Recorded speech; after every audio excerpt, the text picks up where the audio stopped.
A tumultuous year for Tehran. An economic crisis leads to deadly anti-government protests. Is the Iranian government to blame, or are US sanctions responsible? I'm Imran Garda, and on this special end-of-year Newsmakers, we look back at Iran's year of unrest.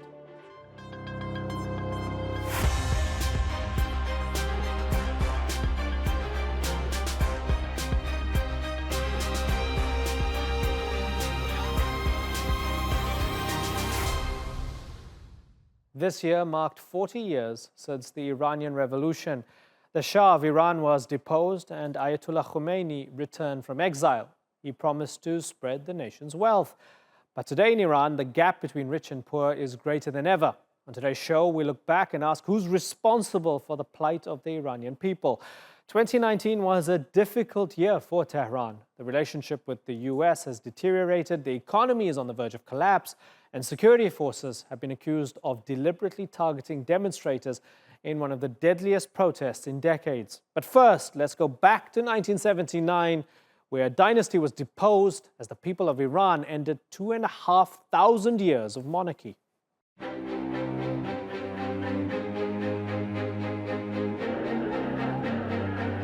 When Iranians took to the streets 40 years ago, they demanded an end to 2,500 years of imperial rule. A city scarred by rioting in angry protests against the Shah. Their target was Shah Mohammad Reza Pahlavi, the head of a monarchy with close ties to the West, and a powerful military that fired on protesters, killing dozens. The demonstrations and arrests go on. By January 1979, the Shah had been driven out. The Shah and his empress left shortly before midday. For many, this uprising was about political freedom and ending corruption. But conservative forces fought for an Islamic revolution, a chance to reverse Westernization. The man who from long distance had led the revolution to topple the Shah. The return of Ayatollah Khomeini after years of exile in France marked the start of a new era in Iran. But once in power, Khomeini abandoned early promises of free elections. He became Iran's absolute ruler, executing supporters of the Shah, imposing mandatory headscarves for women, and banning alcohol. For some revolutionaries, it wasn't the outcome they had in mind.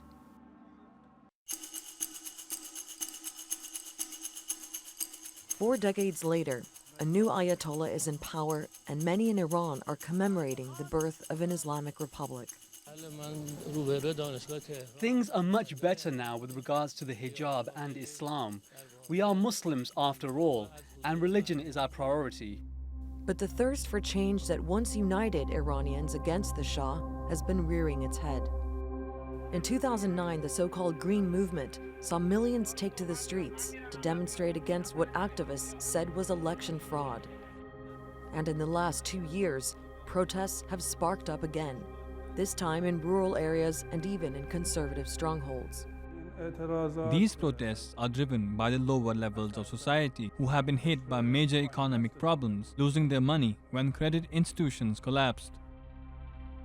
Hopes were high that Iran's economy would recover after international sanctions were lifted in exchange for Tehran abandoning its nuclear program. But unemployment remains at 40%. The youth have lost all hope in their future. There are many who want to leave, and they are right, because abroad they can progress and they will have a decent salary. Demonstrations soon morphed into a wider movement. Women activists called for an end to the compulsory headscarf law. And thousands of exiled Iranians with access to social media also chimed in to demand freedom for their country. In response, Iranian forces have clamped down, killing dozens and arresting more than 7,000 people last year, according to rights group Amnesty International. Displays of dissent may have been quashed, but without providing a cure, some suspect these rumblings of revolution could grow into something more. Sandra Gatman, The Newsmakers. So, did Iran's revolution achieve all it aimed to? My colleague Adnan Nawaz posed that question to our panel. I know that in the diaspora, there's a lot of discussion about whether this was actually an Islamic revolution. Oftentimes people will say that the Islamists hijacked the 1979 revolution. But when you look back in history, when you look at the chants that people were chanting, the signs, there was this sense that they wanted an Islamic republic. And what they didn't understand at the time was that it was going to be the Islamic Republic that we see today now. They assumed they were going to get a lot of freebies. I mean, at the time, there were talk of freebies such as oil and free housing and electricity, and there would be equality, and that things would be different. And at the time as well, Ayatollah Ruhollah Khomeini said he didn't want any role in the future of the government, which obviously ended up being the opposite, because not only did he create the Velayat Faghi, he also led the country as supreme leader. So I think at the time people were naive and hopeful. They were caught up in this enamor of change, that they were going to get rid of what was then assumed to be a police state under Shah Mohammad Reza Pahlavi.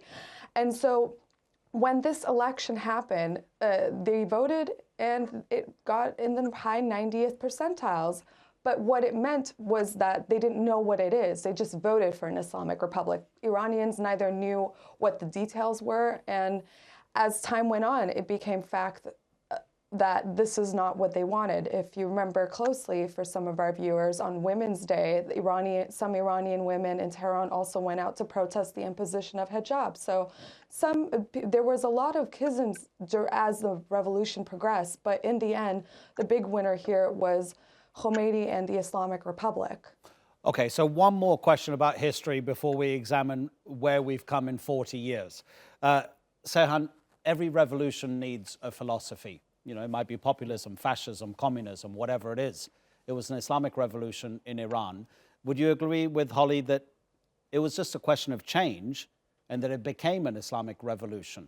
And how would that then reflect on what the country is today in terms of the people who are still around, who wanted that change 40 years ago?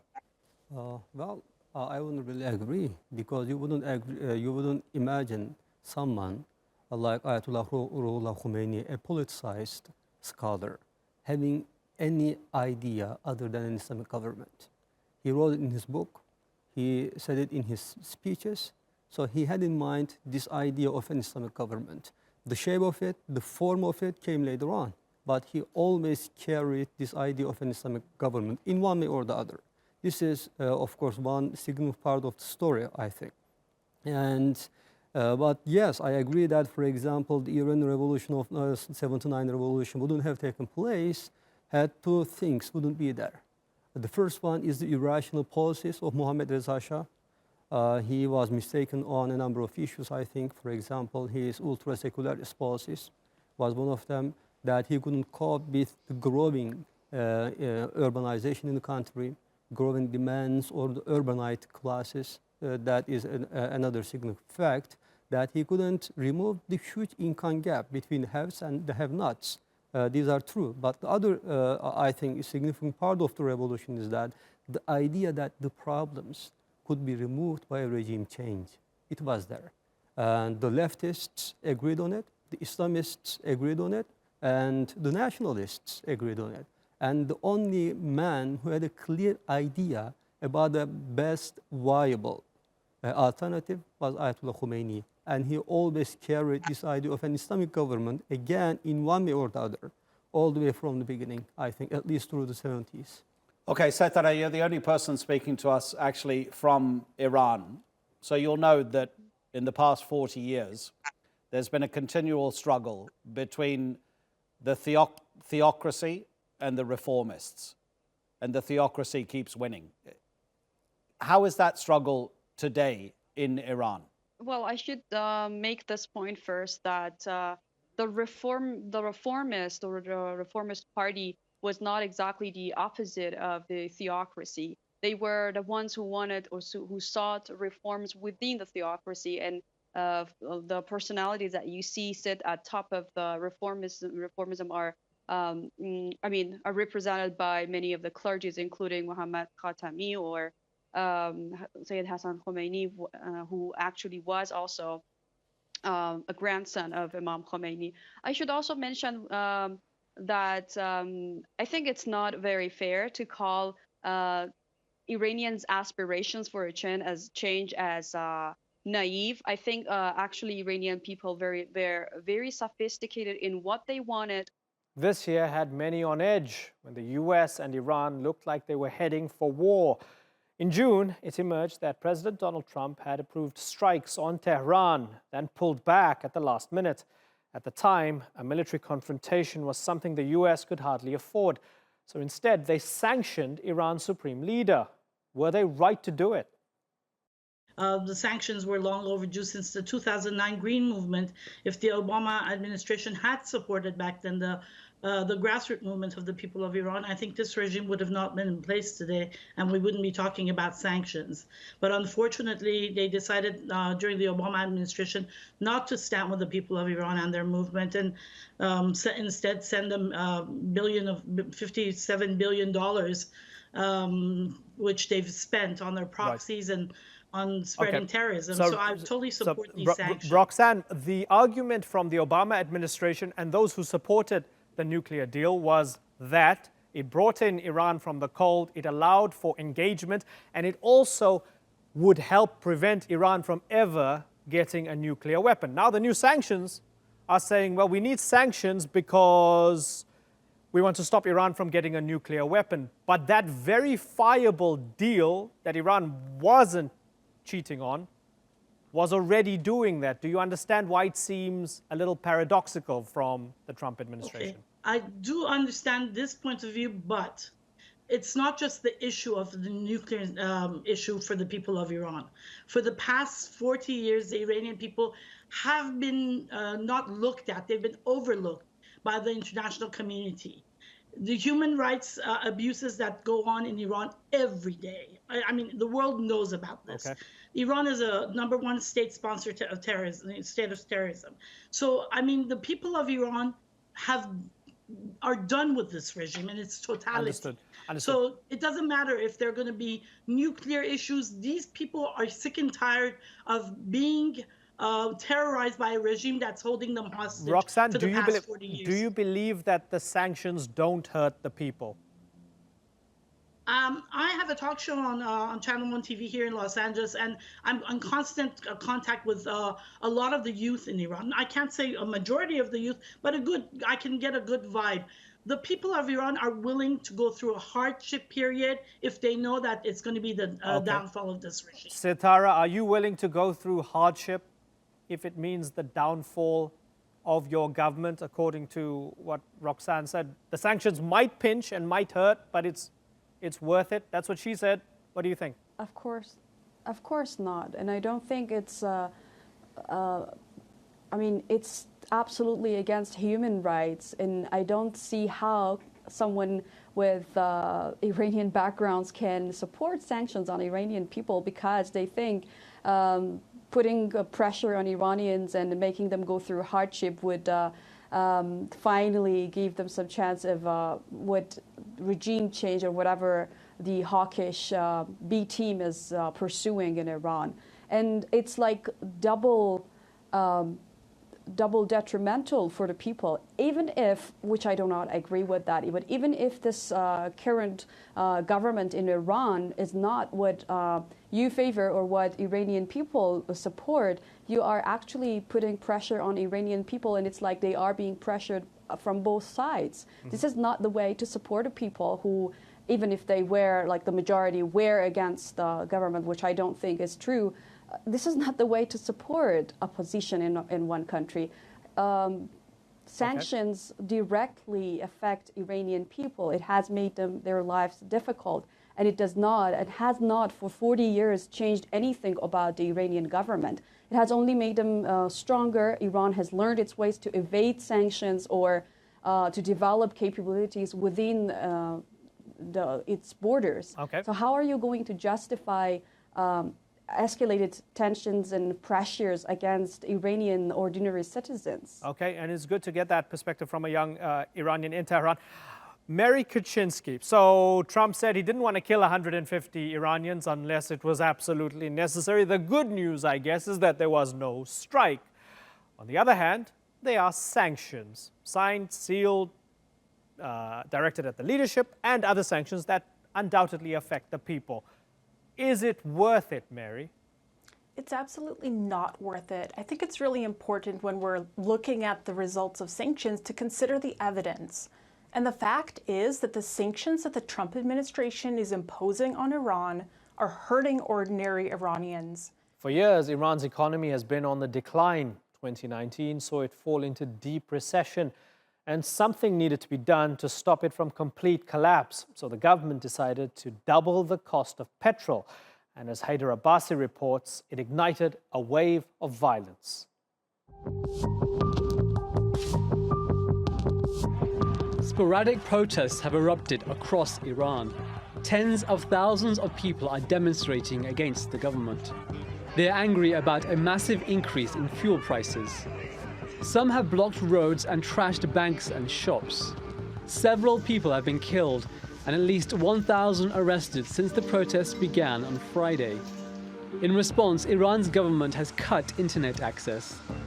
Supreme Leader Ayatollah Ali Khamenei has described the protesters as hooligans, saying he supports the fuel price hike. بنابراین منم که صاحب نظر نیستم تو این قضایا. گفتم من صاحب نظر نیستم، لکن اگر سران سه قوه تصمیم بگیرن من حمایت میکنم. من این رو گفتم، حمایتم میکنم. سران قوان نشستن با پشتوانه کارشناسی یه تصمیمی برای کشور گرفتن. باید عمل بشه به اون تصمیم. این یک نکته. Iran's decision to ration petrol and remove fuel subsidies has caused prices to jump. The government says it wants to use the revenue to pay civil servants' salaries and give cash handouts to poor families. Most of Iran's revenue comes from exporting crude oil, but Tehran has struggled since the US reimposed sanctions following the US withdrawal from the 2015 nuclear deal. Since then, Iran's economy has fallen into a recession. Its currency has lost 60% of its value since 2018, and the IMF says the economy will shrink 9% by the end of 2019. With no sign of sanctions relief coming from abroad, will Iran be forced to make further unpopular economic decisions at home? Haider Abbasi, The Newsmakers. A lot of blame for Iran's struggling economy has been placed on US sanctions. But is Tehran also responsible for its economic woes? Sanctions, yes, sanctions are hurting. But the leaders of the Islamic Republic at every single juncture had a choice of whether to divert the funds that were coming into the country towards increasing the quality of life of Iranians or siphoning it off to Iraq, to Lebanon, to Yemen, to support their forces there. I take one example of medicine shortage. Why is it that they complain at times that, oh, because of sanctions, Iranians are short of medicine, but still they can find enough medical equipment and enough medicine to export to Iraq and other neighboring countries where they are active? Doesn't Nazneen make a good point that, yes, the sanctions do hurt the Iranian economy, but that hasn't stopped Iran from its empire building in Iraq and Lebanon and elsewhere? If the sanctions are hurting, don't you focus on your own people first? Yes, I think that's a valid argument that you need to focus on your people first. And Iran's regional influence is designed to do that. We remember what happened when Iran could not have proper relations with the Iraqi government. We had a person like Saddam Hussein that gained power in Iraq and then attacked Iran. That resulted in 8 years of war, and many Iranians and Iraqis were killed because of that war. So that gave Iranian government a lesson, and the lesson was that in order to make sure that Iranian people are safe, they need to have a regional policy that makes sure that enemies of Iran are not able to use neighboring countries to attack Iran. Nazneen, okay. So okay, what let me get a response from Nazneen. Certainly. Has a logic There's a bit of a delay here as well, so my apologies. Nazneen, come in. I'm going to get you two to respond to each other because we have about 3.5 minutes left on this segment. So, Nazneen, come in. Your response. Yes, well, I mean, certainly Iran's, the Islamic Republic's posturing in the foreign policy has been, and its excuse, not to allow the crisis that is taking place elsewhere in the Middle East, in Syria, in Lebanon, in Iraq, to get to Iran. In a way, they justified their policy in Syria of increasing aid, of sending revolutionary guards, of sending their other supporters to Syria as to keep Iran safe. Obviously, this strategy, if they keep saying that it is foreign power, has failed. And that is one thing that we see different this time around from other times when Iran was going through protests. The Islamic Republic's strategy has failed. Next, Mr. Rouhani, last time, in the last couple of weeks, has announced that he's going to give 2 budgets to the parliament, to offer 2 budgets not based on oil revenues, but based on tourism. At a time when the Revolutionary Guards are taking dual nationals as hostage, do you think there will be tourism in Iran? There's no doubt U.S. sanctions have squeezed Iran's economy, forcing them to take drastic action in a bid to ease the burden. So, as we saw earlier in the show, the country raised fuel prices, but it led to deadly anti-government protests. Iran's security forces have been accused of targeting demonstrators. The Trump administration condemned the crackdown. But what else did they expect when imposing sanctions? Obviously, sanctions have had a major impact on Iran's economy. But even the government itself has said many times the sanctions are only responsible for about 20% of the problem, the Iranian economic problem even. The rest of it comes from mismanagement, from corruption, from a government that is not accountable to the people, from a clerical regime that doesn't understand the modern world, that they still, live in 1400 years ago and are trying to impose an ideology that just simply doesn't work and have made Iran into a pariah. So again, yes, sanctions have impacted, but I believe it is the mismanagement by the clerical regime, and I mean particularly clerics. I see. This country is run by 200 clerics who should have not been there to begin with. Okay, we're going to get into the details of the crackdown in a few moments, but Masih, do you broadly agree with Hushang Amir Ahmadi that sanctions are a small part of this puzzle? There's no doubt that sanctions hurt our economy. But let me be clear with you. Our economy in Iran is holding hostage by Revolutionary Guard. And I have to say that the corruption, mismanagement, and the clerics who are actually holding the whole economy hostage, they are hurting people many times more than sanction. There are so many religious institutions like Bunyad Mustaz'afin. They have hundreds of companies in Iran, and Revolutionary Guard itself has a huge and large part in our economy. So that is why their corruption, their mismanagement hurting. So I want to tell you, actually, in the streets of, across Iran, there were a lot of people chanting against actually the Revolutionary Guard. They were chanting against the clerics. They were chanting against, the government who are sending money to Syria, to Gaza, to Lebanon. There were no single chant against sanction or against the U.S. president.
That's all we've got time for. Until next time, bye-bye.